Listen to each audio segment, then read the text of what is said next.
Right, module 6.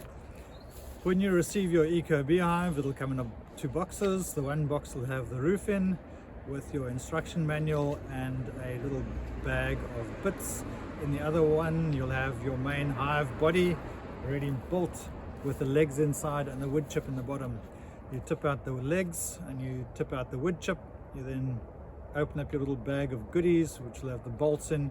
You bolt the legs onto the hive, you stand the hive up, you take the wood chip and you pour it into the bottom, making sure that it's not blocking any of the holes, and then discard the bag. The bag is recyclable and compostable. You then place the hive where you want it to be. We'll cover location in the next chapter. Place the hive where you want it to be, making sure that you have the 5 to 7 meters of open space in front of it. You can then spray the inside with a couple of squirts of lure, place the lid on with a roof on at least.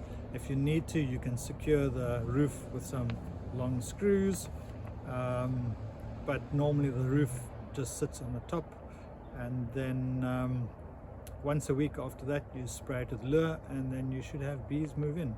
The best time to put it in is through winter, so it has a bit of a chance to become part of the environment. Yeah, that's assembling your hive.